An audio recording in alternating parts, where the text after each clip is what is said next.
Makanga. Astivi Makanga.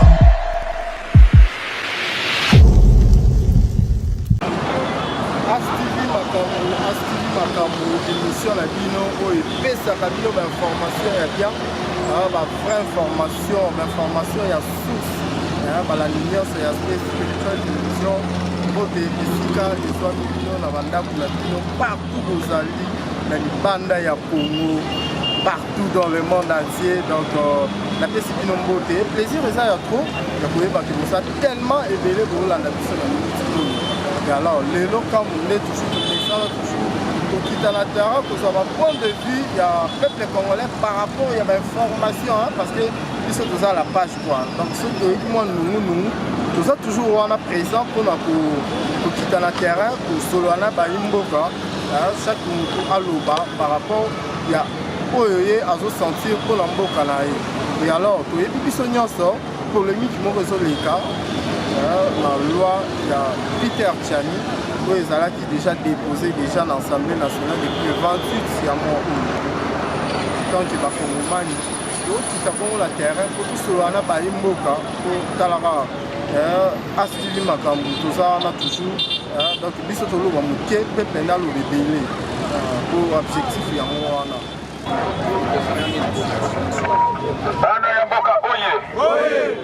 Martin Fayoulou Oye, avec SID du peuple congolais, avec SID pour un Congo fort et prospère.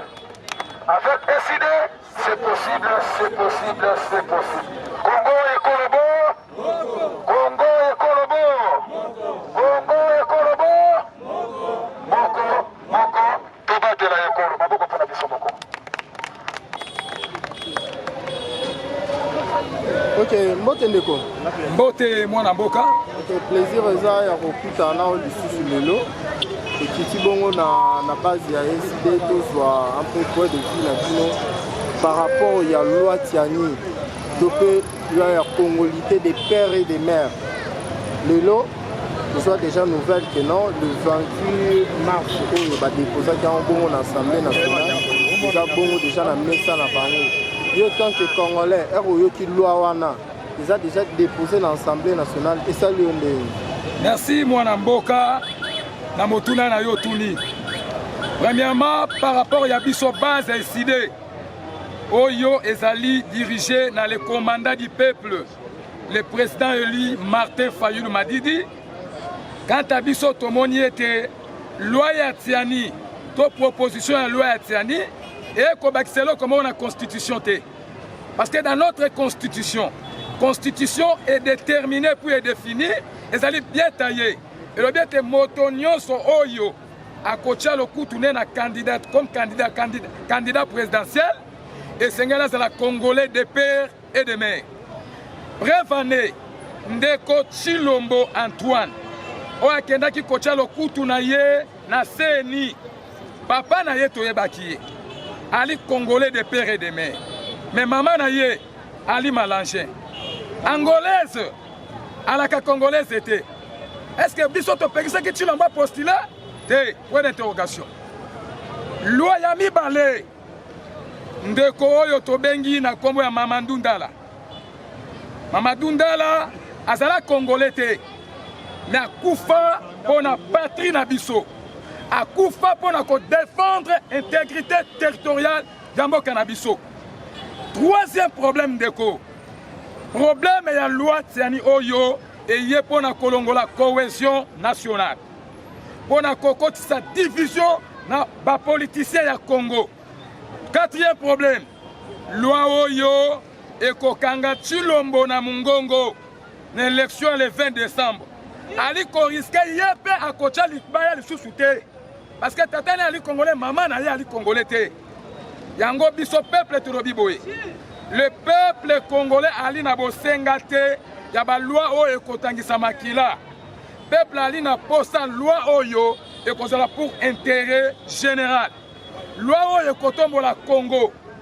Kasi peuple lelo azali kosenga nde élection. Bino bokoyela biso ba loi ekotangisa makila na mboka. Bolandi basango. Basango balobi loi wane koki koleka te. ezali loi moko dangereux. Même maintenant ye moko Chilombo bali koche singa na mongongo akoyeba te. Yango biso tolobi ete loi wana ezali ne lo côté peuple a besoin mai, besoin de courant. Makambo loi wana ezali distraction. Ezali distraction totale. Peuple a bosenga élection, peuple a posa. Mboka oyo ezwa souveraineté na yango, tozwa mokonzi oyo akozala légitime na peuple. Parlement ko na volonté ya peuple pour que lobi mboka ekende na émergence pour na sauver mboka na biso ekolo Congo. Merci Balambo. Nayoki otangi pe kombo ya ndeko Chilombo mwa mingi na maloba na okolobiki mama na ye ou arrière parent na ye bazalaki bongo bangolais. Soki lwa wana lelo eleki ekokanga ye. Mais nanga mo mosusu tosoyoka mpe bandeko bazali koloba ke ndeko Martin Fayulu soldat du peuple aza bongo sénégalais.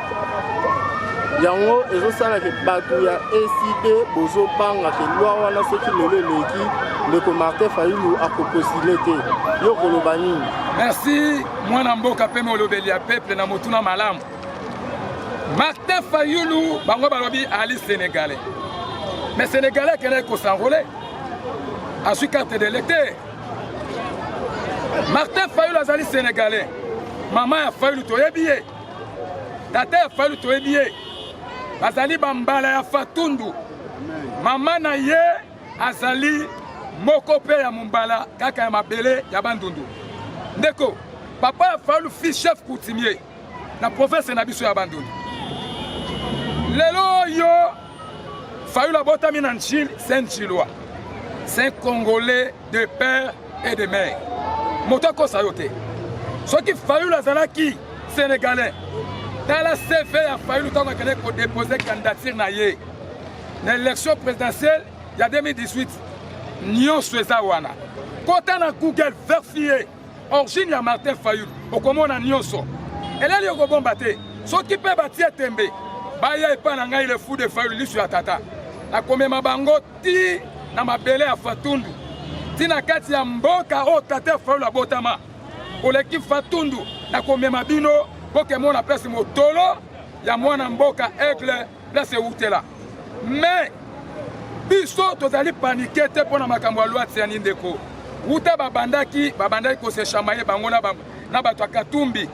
Ndoko yo kabako se tirame bato bakene na chile gelu inyo poubelle. Bayibi mbongo ya peuple oya lobite Mario kende na bayeyo.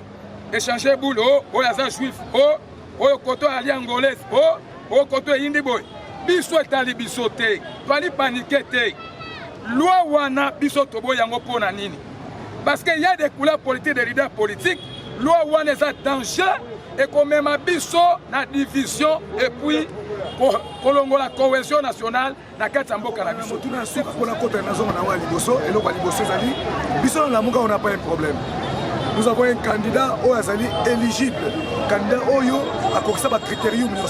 Un Congolais du sang, de père et de mère.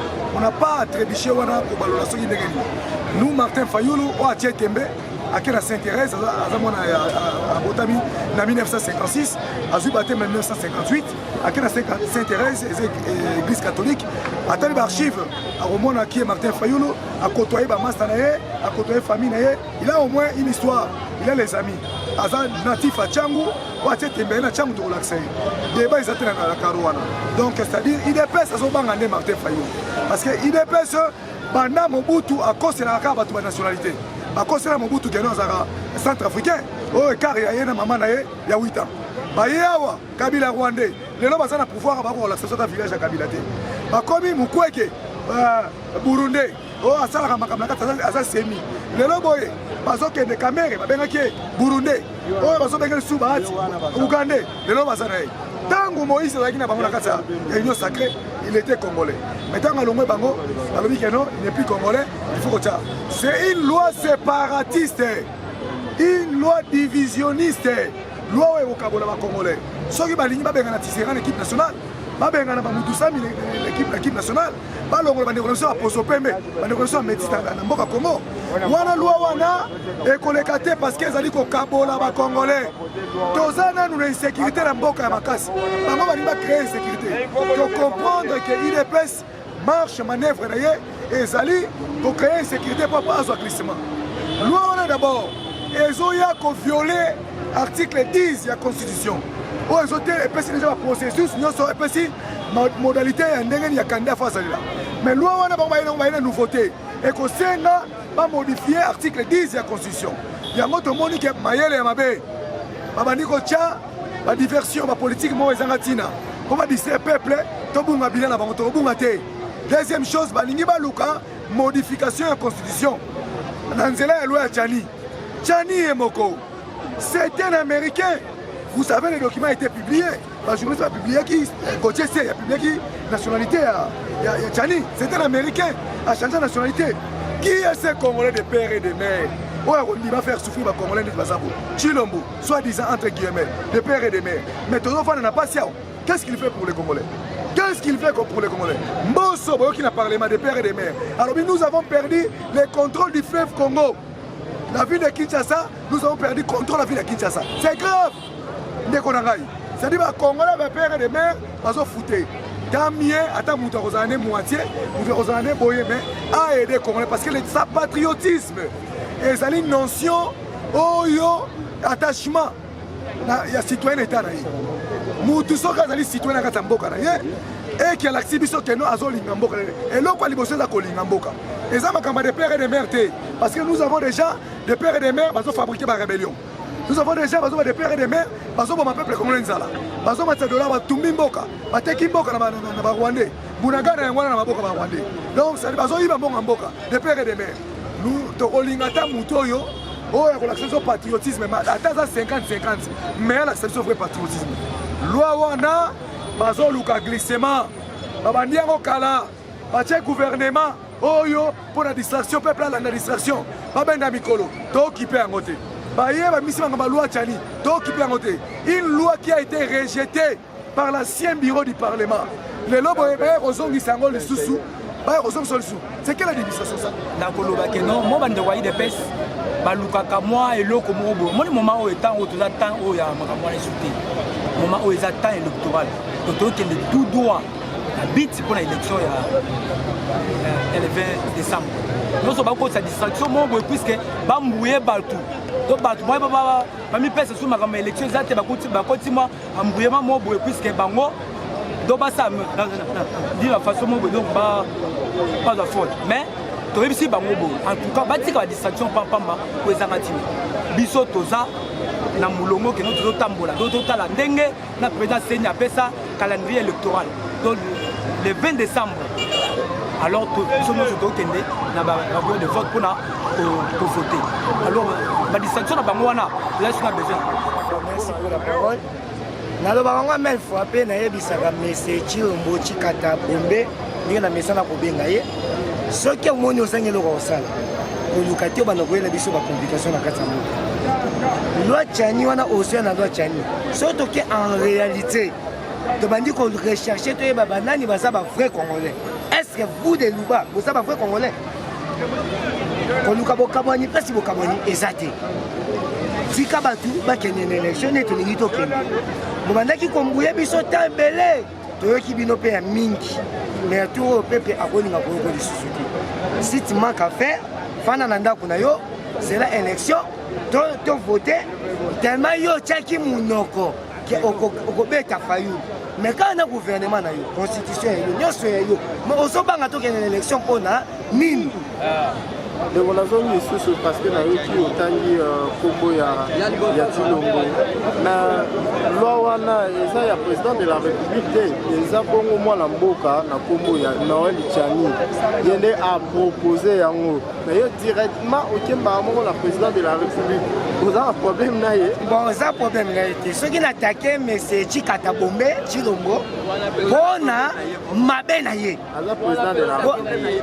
bien sûr soki ki président na ye azali na boyi te naza wana mpona kobanda